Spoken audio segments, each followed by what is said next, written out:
that time once again, Tuesday, 2:30, Awesemo.com, Pga Dfs show, Bermuda Championship edition. I didn't think I'd ever get to say that.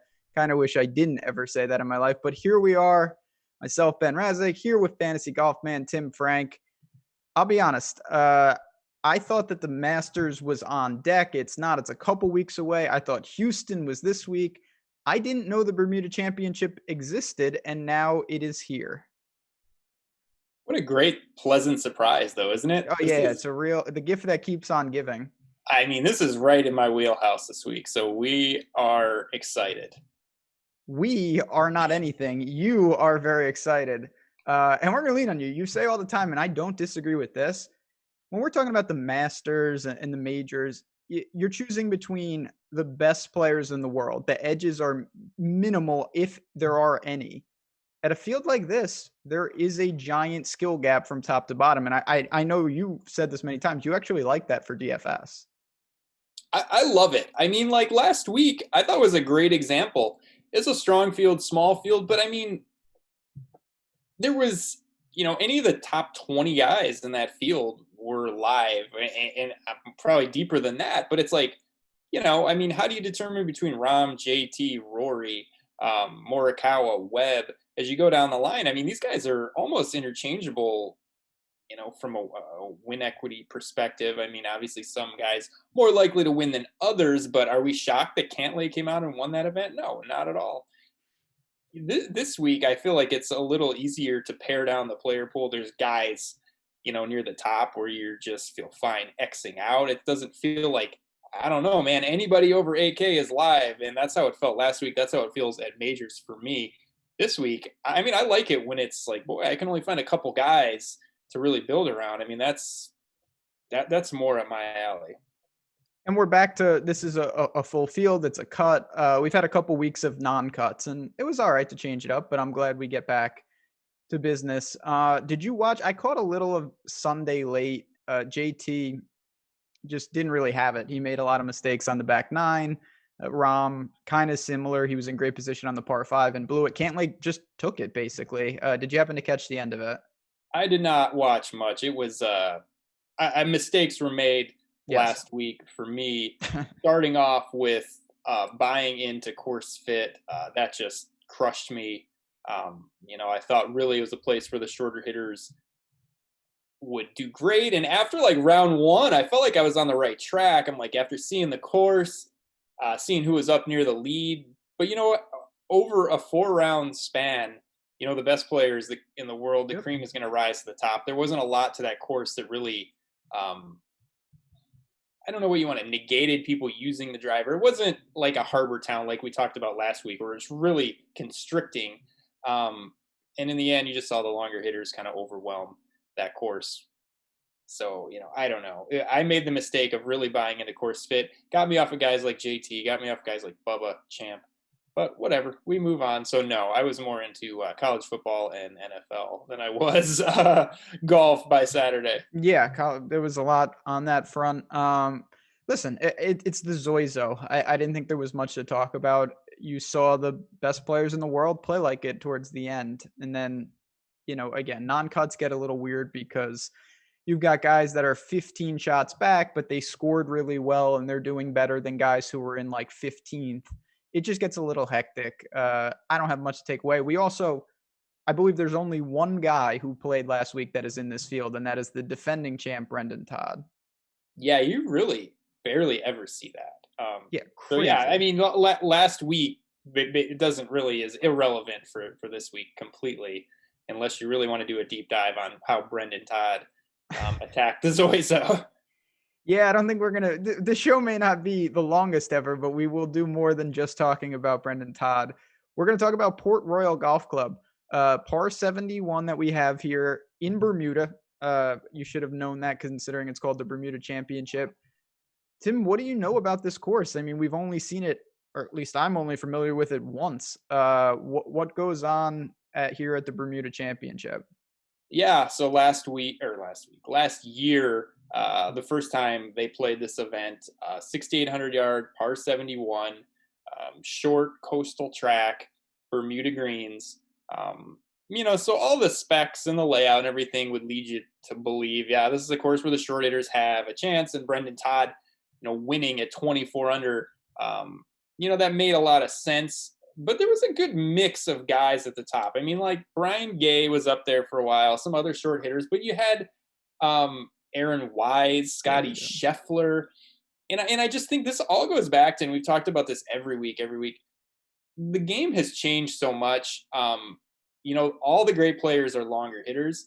And no matter what the course is, even if there are guys that rely on their length, like Aaron Wise, like Scotty Scheffler, they're just great players. And yeah, they can negate some of their advantage. And especially coming off of last week, I'm done just totally getting off of guys because I think the driver is not going to be important. So yes, this is a course where short hitters have every chance. And we can say that, but I'm not counting out anybody just because I don't think it's a driver-heavy course, and it's not. Yeah, I think what it really comes down to for me, there's going to be some courses during the year where I basically count out short hitters. There's not going to be any courses where I count out the drivers. It's just going to be the other way. This is a course that won't do that. It's open to everyone, but it's not to say because the short hitters can thrive here that the drivers of the ball, very aggressive drivers, can excel and won't excel.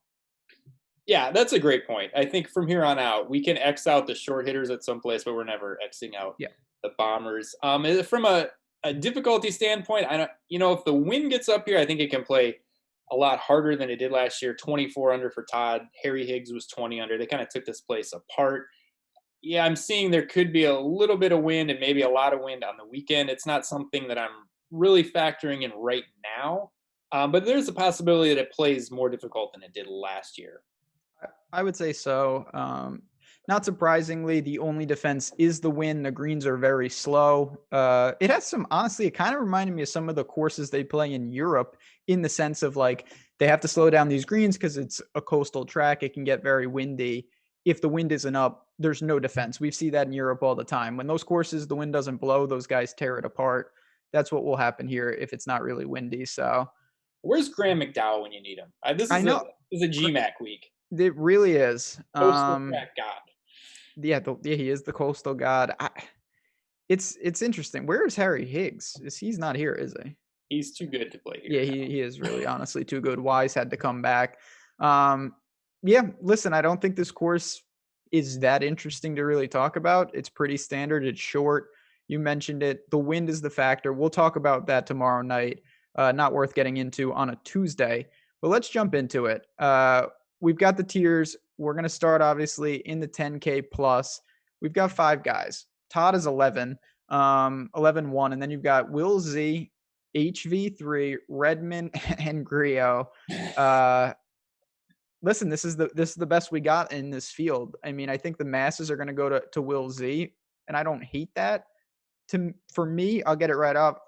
I like Doc Redmond and Griot a little more than most, I think. You save some money, and I don't see a big difference between those guys and Zalatoris. Yeah, I mean, for me, I think clearly the best play is Doc Redmond, and that's my opinion, obviously. But I just think from a price perspective, from a consistency and ball striking perspective, and we've seen upside out of him. The guy has 3 top 3 finishes in what is, I don't know, a span of like 14, 16 months, maybe. So he's flashed. The ball striking has been good. A little bit volatile. He missed the cut at the Shriners, but was awesome.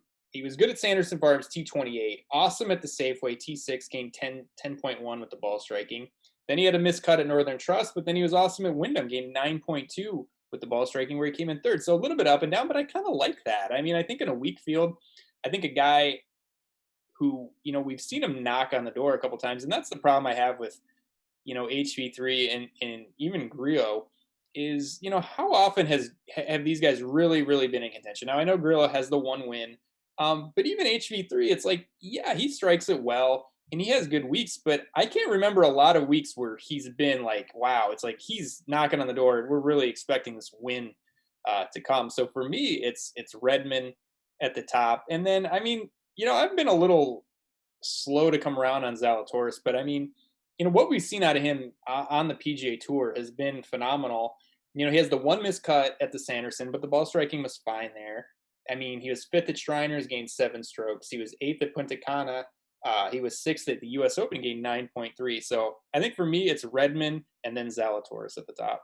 Yeah, listen, Will Z, it's just a smaller sample size. That's my only concern. Um, he's going to have some miscuts. All these guys are. There's no one truly safe in this field, so I expect him to be the most popular of them. But I think Yeah, I just I need, took a look at the yeah. ownership projections, and I mean, it's early, but if he's at an astronomical ownership, I obviously have no problem fading him. I Mhm. kind of wanted to ask you about Todd. I mean, is it like, could we just go full galaxy brain? And is he going to be that low owned to where it's Yes. like, maybe he's in a weird way, a good play because he's like 6% owned? So I get it. I think if you're building a lot of tournament teams, you can go there.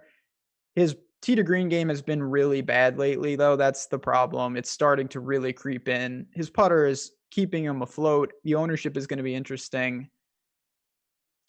I mean, I in no way, there's nothing. He looks like an awful play. If you look at anything, That's what I'm saying. yeah, he looks So, terrible. And like you said, he hasn't gained more than one.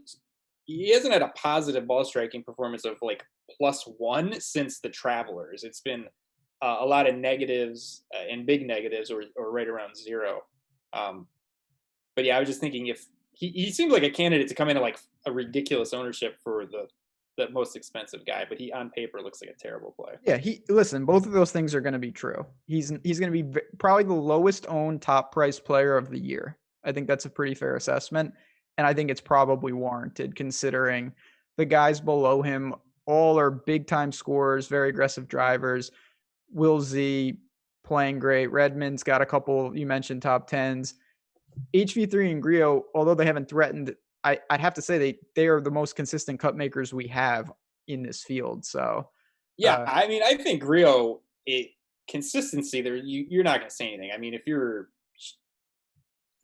the problem with me is can he come inside the top 20? It's just like him and Decky have this like ceiling for some reason where it's just I don't know what's going on with them. But the course fit, I said I was going to get away from course fit, but it does seem like a great course for him. I just boy 10-1 is tough for me. it is because unlike when he is in the mid range, you can live with 23rd, 28th, 33rd. Like if he comes in 33rd this week, you really need these guys up top to miss cuts most likely, and that's a tough ask. So you could be giving up a lot there. Those are the options we have. Now, if you don't want to go there, you can of course start in the 9K range, but it's not much better. I'm not going to lie. You've got Charlie Hoffman, putting god Denny McCarthy, Stenson, who I'm sure you're going to have a lot to say about, Tringali, Ventura, Malnati. My goodness. First thing, I got to go to Stenson, Tim. What do you make? I know he's struggled, but he's still the biggest name in this field, and he's 9,300. Yeah, well, let me start by saying I swear to God they made the pricing. They had nobody in the 9K range, and they just picked 6 random guys from the sevens and made a 9K range out of them. Because this is, I mean, it is horrendous, atrocious. I can't even think of another way to put it. And so by default, I guess I'm going to Stenson in this range at 9,300. He hasn't been that bad. Yeah, he missed the cut at Sanderson Farms, but gained 2.1 with the ball striking. So it wasn't bad. And he was T21 at Corrales. And just the other names in here. I mean, yeah, we could see Hoffman flash in a really weak field. He's a scorer. McCarthy seems like he's cooled off. And then Tringali, I have no idea where that price came from. I would never pay 9K for Malnati. I know he's playing well. So for me, this is a range that I hate, but a little bit of interest in Stenson just because he's a huge name. And I don't think he's playing as poorly as it looks on paper. So yeah, good price, probably a decent course for him. He's not the longest dude around, doesn't smash the driver, so this should be a decent fit. So for me, it's Stenson, but this is a range that I absolutely hate. What about, so you've kind of gone through everybody. I just want to ask you, it's more of a general question. With Ventura, where do you see him kind of in the hierarchy? Like, do you put him with guys like Redmond and Burns and those types? Do you think he's a notch below that? Does he belong where he's starting to get it together. He's made 4 out of 5 cuts, missed it at the Shriners, but he's shown some flashes. Yeah, no, I'm not ready to put him there with Redmond. I mean, I'm really high on Redmond just from what we've seen out of the ball Yeah. striking and also his ability to actually contend in tournaments. I don't know. Ventura, I'm just not there on him. He seems to do it in a variety of different ways. He has a lot of good finishes. A lot of them are on the Corn Ferry Tour. I'm not sure, how to kind of reconcile that because he's kind of bounced back and forth a little bit this year. So now I'm not in on Ventura.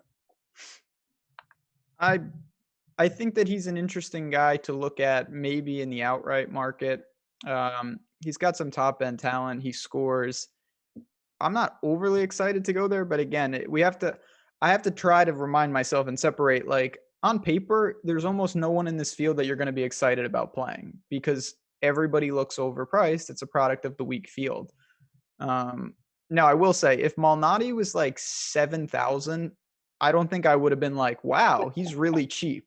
I'm stunned to see him in the $9,000 range. For me, I think it would be McCarthy and Stenson. We know how good of a putter Denny is.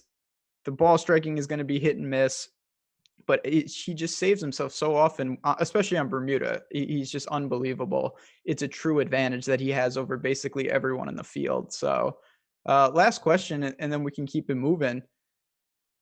Do you feel comfortable starting with someone like Stenson, or do you think that he's more of a second man in? I think he's a second man in because, we say everybody feels overpriced, and Zalatoris does a little bit, but I mean, I expected that. I feel like you're giving up a lot by starting with Stenson. I mean, I think you really need to get one of Zalatoris, Redmond, or even Griot in there. And it's just not a week where I feel like a balanced build. There's not other guys I like that would fit a balanced build. That's great starting with Stenson or starting with a guy that's 9,300 in a week like last week, or a major where it's like, wow, we can just load up on all these 8 and 9K guys and they all have great win equity. There's just not other players I like that would fit that build. I think that's the problem for me. Yeah, I mean, the opportunity cost, it's like, oh, you avoid the 6K range. The 7K range is not good either, so it doesn't really matter. Yeah, what are we gonna do? Like a Stenson, Russell Knox, Sepp Straka? Like, wow, that's Yeah. not really exciting for me. No, that's not the answer. A couple of things that are the answer, though. I will say, hey, chat, even in the Bermuda, you guys are here, and we appreciate that as always. I haven't said, I'm always going to ask for likes, but I also, if you haven't, hit the subscribe button on our YouTube channel. That helps us out a ton, and it's going to help you guys. You hit the notification bell. You'll know when all our shows go live. We have so much content, especially video content. We want you guys to stay informed, and it does help out the channel. So if you're not subscribed to the Awesemo YouTube channel, definitely hit that button right there. Other thing we've got going on, Halloween promo, pumpkin, $10.31 for an Awesemo Plus Platinum Weekly Pass. Basically $20 off the original price. It's going to provide full access to all the Awesemo Plus features, projections, ownership, premium Slack, the lineup builder, all this stuff. Obviously, it's good through Halloween on 10/31. It's just a little way to celebrate the old holiday around here. Nightbot's got me covered, so you can click that link, get on in and try us out for a really nice price here. College game day at Augusta. I saw that. That's going to be actually insane.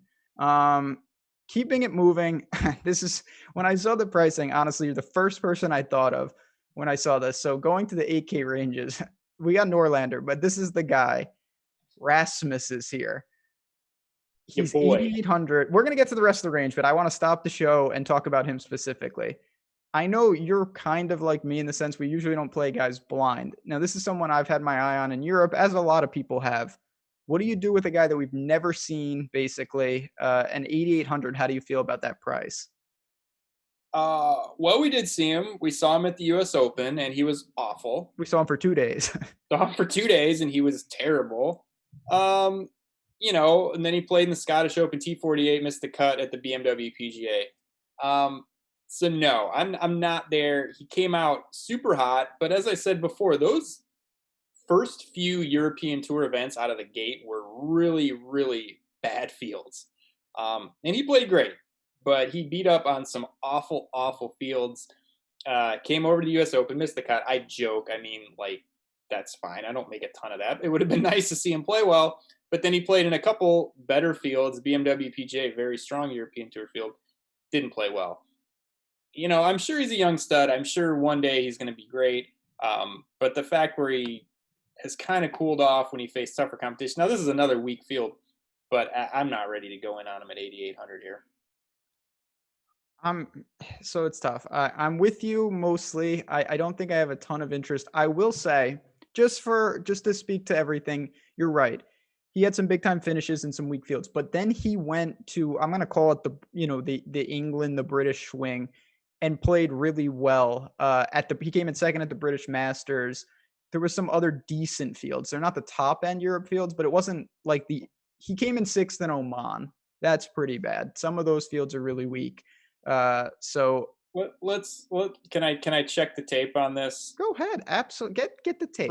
The British Masters. He outdueled Renato Paratore, Justin Harding, and Dale Whitnell. Well, Justin Harding putts with the broomstick, so we've got that going for us. Robert Rock, the hatless wonder. Yeah, well, I mean, I didn't realize that he's going to have to outduel Luke Snyder-Jans and Ollie in this field. No spoilers, all right? No spoilers here. Listen, the other problem I have is people know about this guy, and everybody likes to play. Oh, you got to play the 19-year-old. This kid's going to be amazing. I actually think, you know, I'm hit and miss like everyone else with these guys. I think this guy's going to be really good, and in a couple of years, he's going to be over here. Better or worse than Matthias Schwab? Hey, he's in Cyprus this week, just tearing it up. Don't hate. He's only 19. He's got some talent. There's no doubt about it. That's what I do. I hate all the great young players. Yeah, you're just a hater. Well, what about the next one? Because this is the guy we know him. He was part of the Hovland, Morikawa, and Wolf.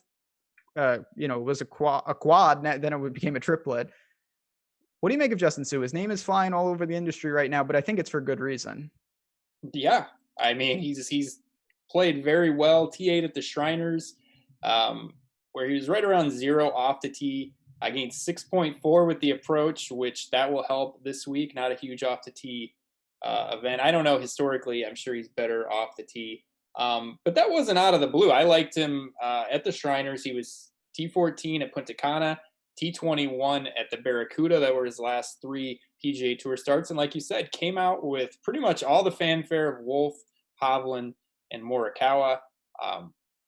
I like him a lot this week. He's maybe a little bit more expensive than I thought he was going to be. You could say that for almost everybody in this field. Maybe he's going to be a little bit more popular than I thought. But I mean, I really like him. I mean, huge amateur pedigree, seems to be turning it around. Weak field, been playing great. I'll take him every day of the week over Rasmus. Yeah. See, even Nelson, way to put. He mentioned it. Don't hate on Justin Harding. Of course, I knew if I mentioned Harding that Nelson he would be 12,000 in this field against these Nelson guys. Nelson has some bot set up that anytime anyone mentions Harding on the internet anywhere, like he gets alerted. Listen, you mentioned it. I think people, and partly it's because of the talent. You got to give respect to guys like Morikawa. They shifted the narrative. It used to be a guy comes on tour, he's supposed to miss a bunch of cuts, but now, you know, Suh started really slow and it was like, oh my God, he's done. What a waste. Like, no, maybe he just started slow. He obviously has turned a corner and seems to be getting it together. I'm high on him, but so is everybody else. So we'll have to gauge that ownership. Working down a little bit, we've got some more, guys with a little more sample size. Aaron Wise has struggled, but he played really well here last year. Scott Piercy, Luke List, Maverick, Adam Shank, who makes more cuts than anyone these days. What do you make of these type of players who we're obviously going to need this week? Yeah, put Shank in with your Grillo builds for just where you don't want anyone to finish inside the top 20. I don't know. Outside of Suh, it's tough. I thought Piercy would be a sneaky play. I thought he'd be a little bit cheaper as well. Don't love the price tag, but he's playing well. T19 at the Shriners, gained 8.2 with the ball striking, gained 3.8 at Sanderson Farms. So I don't mind him. The price I'm not super high on. After that, I mean, I would take a shot with List. Very volatile guy, but I mean, 8,400 in this field, not a bad play. Or McNeely. Um, but those guys aren't prime targets for me. It'd be Sue and then Piercy would be my, I guess, two favorite plays in this range. Luke List is someone that we've talked about kind of in the woodland bucket where I actually like to target him on shorter courses. He can limit the spraying. The problem right now for him, and it's obviously an age-old problem, in his last 6 events that we have data for, the best putting he's ever had was he lost 2 strokes. That's just really tough to compete when you're losing at least a couple strokes every time. And the irons honestly have been hit and miss. So that's the big concern. Can he give you anything with the putter? But you're forgetting this. You're going to gain so much mental EV by rostering him at a non shot link event. We have no shot tracker. You're going to have no idea what he does. When it says putt 3, putt 4, putt 5, you're just going to assume that he had like 70 feet and not, that wasn't like from 8 feet. So yeah, it's going to be a great. Always roster lists at the non shot tracker events. There we go. See, these are the tips of the trade. God, this sweat is going to be brutal. Whew. A weird name in this field. It's someone who kind of doesn't really fit. Is Danny Willett. He really started to get it together. I had targeted him here and there, kind of around the Memorial, back in July. Since then, though, the form has really fallen off. But I will say he's been playing in the PGA, the U.S. Open, things like that. What do you make of a guy that, if he was in form and he looked better at BMW in Europe, would obviously be a higher salary? That's not much for me. I don't know. I'm not a huge Willett guy. I guess I just don't have a strong feel. He didn't jump out for me.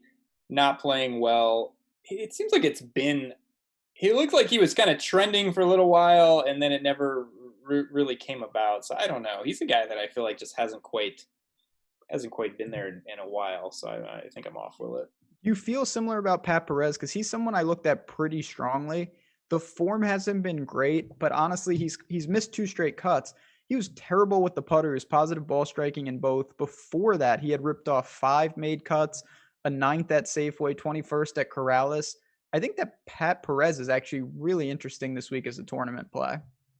He's been all over the board, hasn't he? He has. Bad putting, good finishes, withdraws. This kind of seems like a place where he would play well. Didn't jump out at me at first glance, but I guess I don't mind it at 8K. I mean, maybe do you see any OHL in this? Yeah, a lot. I mean, I would say Mayakoba, any of the short kind of coastal Bermuda tracks, Mayakoba, maybe a little bit of Sony, maybe a little bit of Harbor Town, all of those. I mean, I know it's a 1-year sample size, but just looking at the course from last year, 6,800-yard Bermuda, yeah, I see a lot of all. I mean, I think it fits right in with all those. Anywhere where McDowell's won. Well, yeah, and I mean, Pat Perez won. He's won Mayakoba. Yeah. 3 top 10s in the last 5 years there. I'm not saying that's the end all be all, but he does have some splits that I like. And if the form was even a little better, I think there would be a lot more discussion on him. The putter is suppressed what's been fine ball striking for him lately. So at $8,000, he's the type of guy that could, I don't know, I could see him getting it going. Now, you mentioned the withdraws. The floor is non-existent, but you're going to have to do that at some point this week. So why not take a look at Pat Perez? 7K range. Now, Chad, I've done my part. I've tried to steer the ship. Wesley Bryan is here. All right, we got a couple guys before him, and one I really want to get to. Patrick Rodgers is a guy that, again, people are talking about. I like him in the betting market. He's sitting north of 65-1.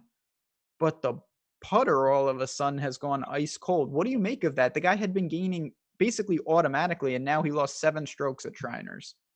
He confuses me because when he came out, it was like the putter was always awful. He was like a Luke List type, and that's what you had to worry about. Then he went on. It's been an extended run of good putting, not great ball striking, and now it's going back the other way. I have no idea what to make of him. I just think from a name value, kind of I don't want to say long-term form, but maybe the last 6 to 12 months, playing pretty decent for 7,900 in this field. I'm not a big Rodgers guy. We gotta. I mean, if you're playing somebody in this range, you just gotta jam in Wes Bryant, right? Like the 30% owned Wes Bryant. Yeah, go ahead. Talk about your boy. I mean, I've been standing at this spot for like 6 months, and now everybody else just got here. So I don't. Yeah, that's what I did with Justin Herbert. Now all these slappies said I talk anyway. Go ahead. This is the spot where it's like I win nothing this week. Everybody crushes the outrights and all this with Wes Bryant.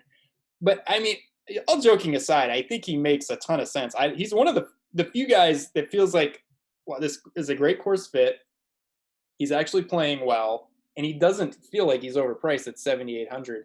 T12 at the Shriners, game 3 with the ball striking. He hasn't had a negative ball striking performance since the restart, which is pretty shocking for him, for a guy that was losing 2 to 4 strokes. It felt like a round with the driver. He's got that straightened out. Everything I think lines up great. I do think he's going to be incredibly popular. And it's never a good week to play chalk in PGA, but especially at an event like this, it just seems really bad. But I mean, he makes all the sense in the world. The price, the course fit, the stats, he's just hitting it great. I think it all lines up, but he will be extremely popular. It's hard to ignore though. His big problem is there are certain courses that don't allow him to work out of trouble when he's below average with the driver. This is not one of those courses. Like, obviously there's always trouble. If you hit it off the island, you're going to have a problem. But if you don't, you can get it back in play. And I tell you what, he hasn't even been that bad off the tee lately. It's never going to be the strong suit of his game, but he's been more than serviceable. Yeah, he's been right around 0. I think, a slight negative, slight positive. That's a win for him. Which for him is, it's like, 180 degrees from where he was. And the thing that's going to make it hard for me to get away from is I feel like I've been waiting. The course fits have not been good. And he's played well and hit the ball well at some places where it just wasn't a great fit for him. So I feel like I've been waiting for like Bermuda, Mayakoba, like RSM, these places that it's just right up his alley. And he's kind of ready to peak. So of course I'm probably eating the chalk with Wes this week, but I almost have to, right? It's like a brand play at this point. I really like him, and you've talked at length, and this is true. Wes Bryant's price got messed up because of a long-term injury, and now he's starting to normalize, but I don't think he's all the way there. To me, he would belong right with like Ventura, Tringali, the low 9s, I think is more where he should be. So he's going to be popular, but it's for good reason. As we work down, we've got some names. It's just the form obviously has not been there for guys like RCB. Patty Harrington is here. I don't know what he's back, man. Look at this. Yeah, so 3 straight really good showings over in Europe. Honestly, are you really considering him, or is it just a product of he doesn't score enough, and if it's easy conditions, I don't know if he can keep up? Yeah, that's the one caveat. Like, if you told me there was going to be like 30-mile-an-hour winds sustained for 4 days, I'd probably play him. And then that still wouldn't matter a lot. Like last week, it would just be all the bombers crushing this place. No, I'm joking. I would not play him. I think going down, if we're getting away from Bryan, I like Straka at 7,600. Okay. Another guy, and you talk about this a lot in all sports, and we talk about it here in golf. It's like the volatility can be a good thing because it keeps the price down. It keeps everybody. Yeah, if Straka was out there gaining 5-6 strokes with the ball striking every week and finishing in the top 20, yeah, he'd be 9-10K. It's like it's hit or miss with him, but I think there's been more ups than downs. And I think it's a great price. I think the upside is there, especially in a weak field. Listen, you said it. Obviously, it sucks to play a guy, and when he doesn't have it, you're looking at DFL in a lot of these situations. But when he does have it, you get paid off. He's an incredible ball striker. The thing I don't really understand about, and this is you've spoken at this, like we start labeling guys after like 10 career starts. Sepp Straka was like, oh my God, what a great ball striker, but he's never going to gain strokes putting ever. Well, now he's gained strokes putting in 9 of the last 11 events. And the irons actually haven't been great. Now, we know he's a bad scrambler. That is around the green game is always going to be weak. If it's really windy, I think that specifically hurts him. But if you think that these guys go low like last year, you got to take a look at Straka. Yeah, I like him. And, as far as the wind and the weather goes, that's something that you really got to make that decision the night Later. before, the morning of, if you want to get up real early. Um, and I try not to let that influence me too much unless it looks like it's going to be drastic. But right now, Tuesday morning, I'm not factoring in weather right now. So other guys in this range, a lot of, there's a lot of names, various levels of risk tolerance. You've got guys like Tom Lewis who can go crazy low, but his form is non-existent. You've got Brian Stewart, who's really shown the ability to get hot with the putter. But like a lot of guys, he's missed the last 2 cuts at Sanderson and Shriners. You have Knox, who at one point in his career would have been good here, but again, coming off 2 straight missed cuts. Anyone else in the mid-sevens that catches your eye? Not really. I mean, I don't think it's a Wyndham Clark course, but I kind of like Wyndham Clark just from the poor man's Bryson theory of drives the ball great, can putt great, everything else is kind of crazy, but it's like a high variance style of golf. And for 7,400 in a terrible field, if he's on, I know you can say this about anybody, but kind of embracing the volatility that he brings at a cheap price in a bad field. I don't know about the course fit, but I wouldn't mind taking some shots with him. Outside of him, in the mid sevens, nobody else for me.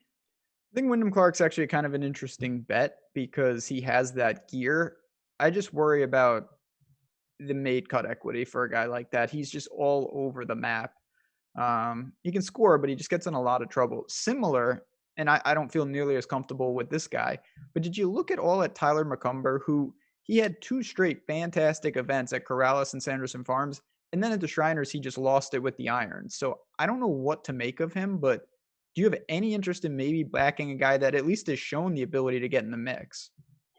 Yeah, I don't mind him. I mean, he was going into the Shriners, he was great. 2nd, 6th, ball striking was great. I think maybe this is a little bit better course fit. Bermuda greens, I think should help him a little bit. I don't mind him. I looked at him, not a prime target for me. I think in the lower sevens, I'm going right back to Doug Gim at 7,100. Similar to Justin Sue, big time amateur pedigree, came out of the gate, struggled pretty mightily, but is turning it around. 23rd at Sanderson Farms, the ball striking was good. He gained 3.7, missed the cut at Punta Cana, but he was T14 at Safeway, good ball striking. Missed the cut at Wyndham, good ball striking. So, it's been a little hit and miss. I think that's what's keeping the price down. But he's showing signs, and I think he's a big-time talent for 7,100. And there's some good finishes. We're not just taking a complete shot in the dark here. No, and this is another guy, I do think this matters, similar to Justin Sue. He has amateur pedigree. Like, he's not some guy that got on tour. He was expected to be good, and he's shown some flashes. Now, the consistency is not there yet, so take that for what it's worth. But I think you have to consider that Kyle Stanley is also 7,100. I don't know exactly what to make of where his game is at. He's shown some signs. He's clearly not the same player he was when he would have been 12K in this field. He's gained tee to green in 5 of 6, but the last one at Shriners, he lost a whopping 6.2 strokes with the irons in 2 days. That's not good. No, I'm pretty sure that's probably why he only played 2 days. Can't confirm, but I'm pretty sure.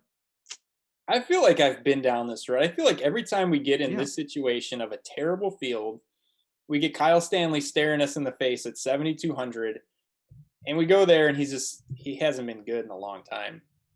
So no, he hasn't. That's going to be a no for me. And I'm going to be honest with you.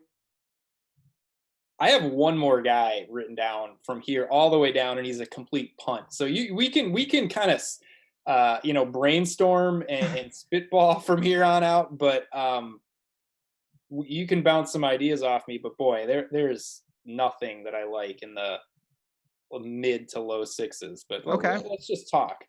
No, yeah, we'll work our way through it. We certainly will. So there's a couple guys.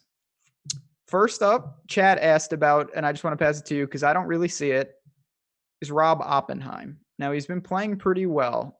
He's made 4 of the last 5 cuts, 33rd at Corrales, 27th at Shriners. He's a lock to lose off the tee, basically. That's not as punishing here. Do you have any interest in Rob Oppenheim? I could get there. Gain 2.4 at Shriners, gain 5 at Safeway, like Chat said, decent at Corrales. I just have a problem. I really have a problem with these guys who I just feel like are journeymen. And it's like, what is Rob Oppenheim? Yeah, the price is fine. And do you need him to contend? No. But it's like, I like to roster guys that I think have a chance to contend. And I feel like, yeah, if Doug Gim plays well, yeah, I could see him in the top 10, in the top 5. It's like, I don't know, what is the best finish you're getting out of Rob Oppenheim? He just doesn't excite me. And I've been trying to get away from guys like that where we're just strapping on the condoms and taking the T40 and being happy with that. I see it. I think that the form is a little noisy just because, again, the upside is really capped. And of course, you want him to make cuts. And if you knew he was going to make the cut again, you would play him. But I'm not sure that him stringing together 3 out of 4 makes him more likely to. The form is not really changed from when he was missing some cuts. The one guy, though, that I'm a little surprised you're not at least somewhat interested in is Jason Duffner. The course is short. The form is, again, erratic like every other guy here. But I feel like this would be a pretty good spot for him. He obviously doesn't need to be aggressive off the tee. The greens are mega slow. That should neutralize putting. And tee to green, he has gained in 8 straight events. It really has just been the putter. I feel like I just have X'd him off of my spreadsheet, and I just need to get away from him. I don't know, a little bit of Kyle Stanley-esque, right? He's been a little better for me, at least. I think Kyle Stanley. I don't mind it. I guess now that you bring him up, I'm sure I'm not getting excited about him at 7,100 though.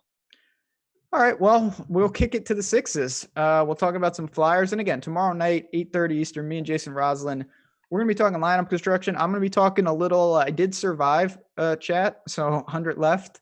Hopefully, I can craft a Bermuda winner and get to the Masters. I'm going to talk a little about my lineup tomorrow in the finals. I will say, if you guys haven't joined Awesemo Plus and you want to, again, promo code Pumpkin, you can get in for a week for $10.31. We've got so much going on with NFL, college football. I'm doing a show every Saturday morning. Big Ten is here. A lot going on.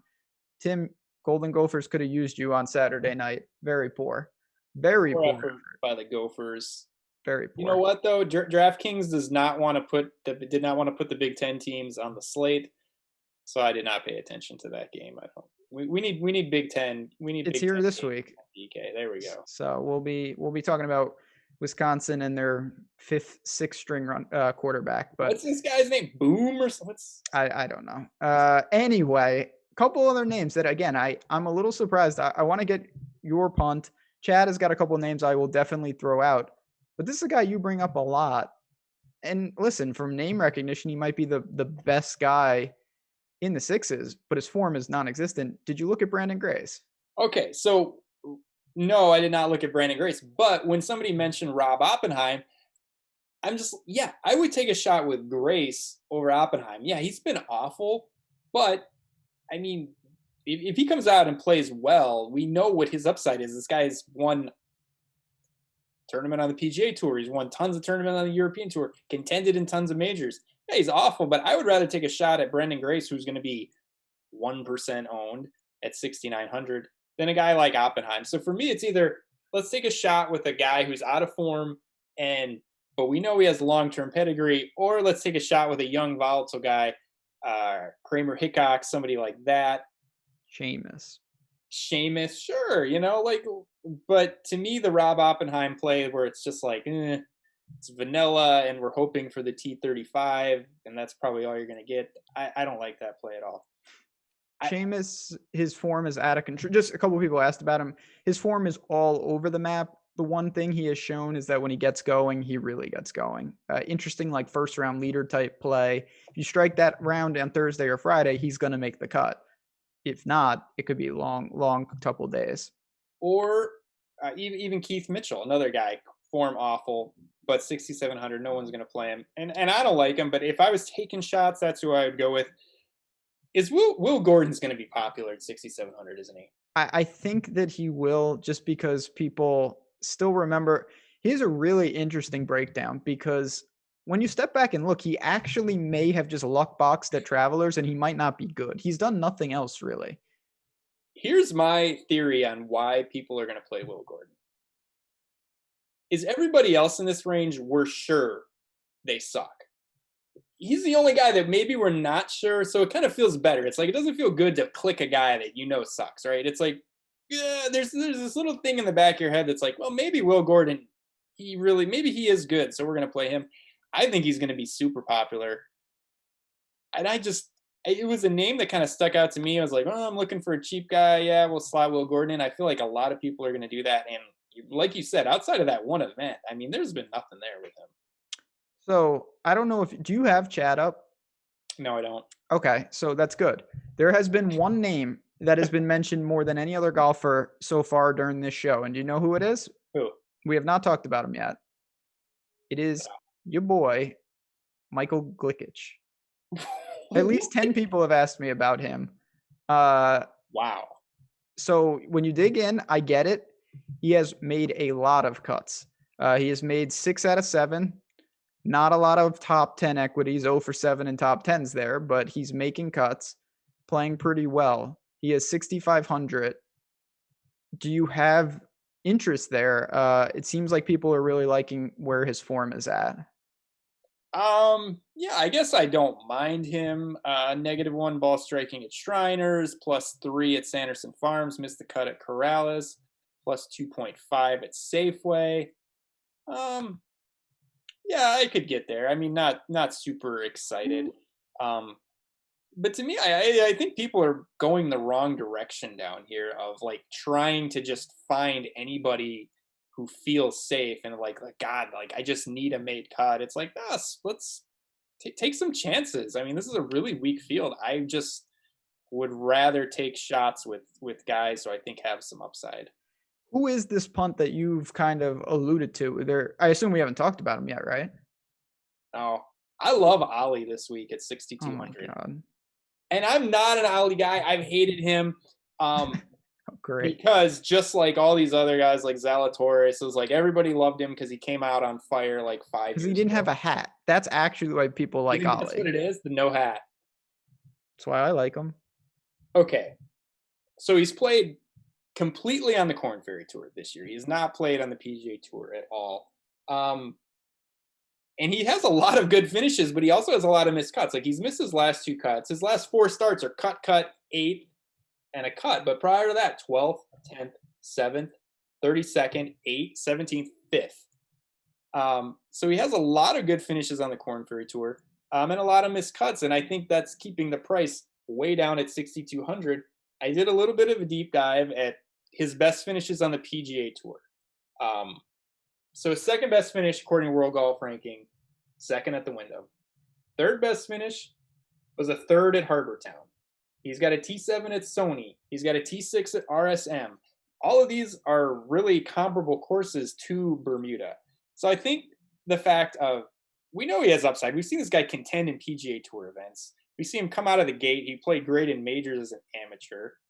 He's been boom or bust on the Korn Ferry Tour. He's shown to like courses like this. I hate everybody below 7K anyway, so I'm going to take a shot with Ollie at 6,200. Interesting. So the one thing I'll say to speak to this, almost never will I play a guy who hasn't been playing on tour, because I think it's just different. I think it's a step up. Ollie's already played on tour, though. That's not like a Korn Ferry guy coming up for the first time. He's got experience on tour. He, as you mentioned, certainly he was a better player, but he competed in fields much stronger than this. The other thing to speak to it, is there really any difference between him at 62 and Tyler McCumber at 73? Sepp Straka, maybe a little, but you're talking $1,400.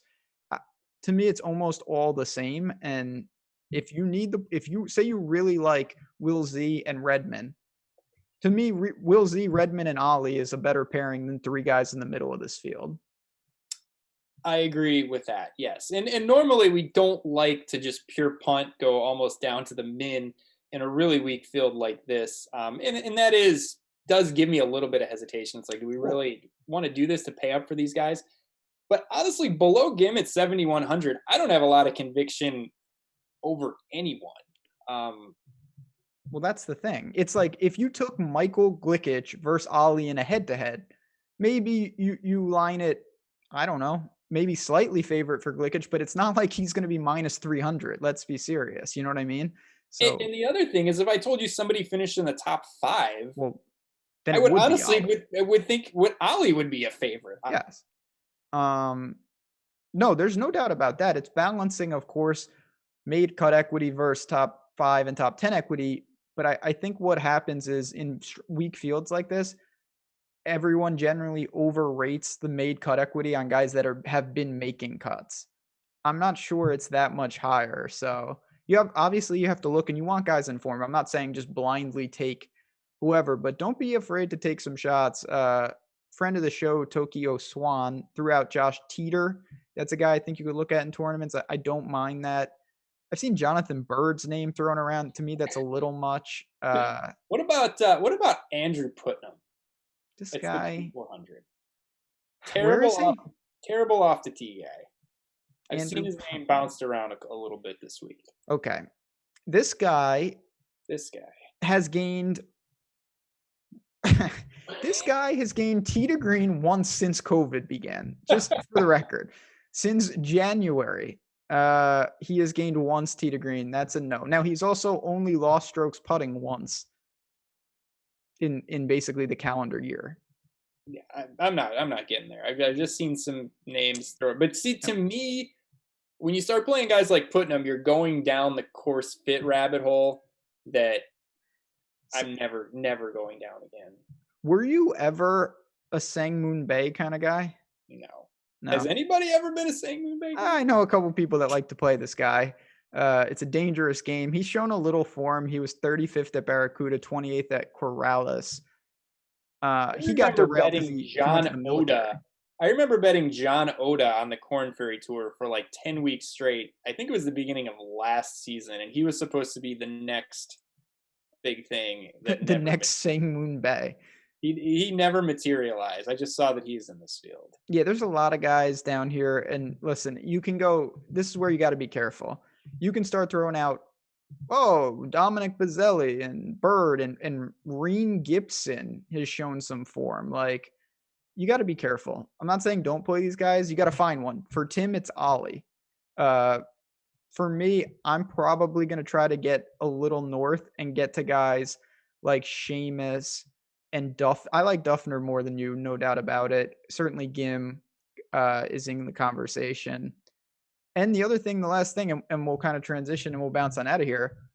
Keep in mind, there is a real chance that there's a serious weather split that we have to consider. So if you're down to a couple flyers, you have to look and say, okay, one of these guys is supposed to play in the miserable weather.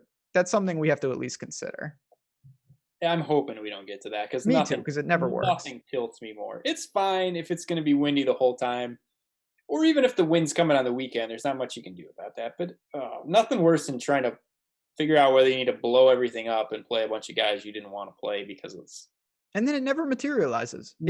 Never materializes. I can't remember the last time I've successfully navigated a wind split. It's just brutal. But all right. Final thoughts before we bounce on out of here for the Bermuda Championship. For me, it's really just understanding that recent form and things like that they're not irrelevant, but you have to understand the strength of fields. Like certain guys in this field, they've played the US Open recently and the PGA and stuff. Well, missing the cut there, they didn't get the opportunities to play at Corrales and the Barracuda. Like if they played there, we would see top fives probably. Other guys haven't played since those tournaments, and maybe it looks like they've strung together, better recent form just because of the level of competition. So just consider that when you're building this week. Yeah, that is a great point. For me, I'm focusing on the younger guys, maybe guys that have been more erratic, but I feel like have some upside in a really weak field, a field where we're just not confident in anyone. I'm going with that over some of the old crusty veterans who were just hoping for a T40. So for me, take some shots with the young guys, and I think this is a good week for that. I mean, wait, it's like, who the hell really knows? I mean, Brendan Todd is 11K. He's the most expensive player in this field. Do you know anything? Not that we're certainly don't play this guy, but for the perfect closing question for you, do you know anything about Ollie's brother? I know nothing about Neither his do brother. I. No, is it like a Brooks Koepka, Chase Koepka That's thing? what I was. They just getting let at. him in the field because Because they his want brother was Ollie. playing. It's like, we really want Ollie, so let's get Luke in here. Yeah, I don't know much about him. I was just wondering if he's I mean, certainly he's not playable. So, oh boy, it's going to be very, very interesting, and I'm excited to actually dig in and construct some lineups and at least look on how I would do this for tomorrow night, 8:30 Eastern. Me and Jason Rosen will be answering your questions, chat, talking ownership, leverage, looking at Alex's tools, and seeing everything that we can find. Listen, we're going to be flying blind. There's no shot tracker. There's no strokes gain data. It's just one of those weeks, but it's an even playing field. So we will do the best we can. Hit the like button on your way out. We appreciate you guys. Follow us on Twitter. You got our handles right below. Obviously, follow Awesemo for all the latest news and information. Good luck, everyone. Hope you win it big. We'll see you next week for the Shell Houston Open. Don't think it's called that anymore. Same time, same place.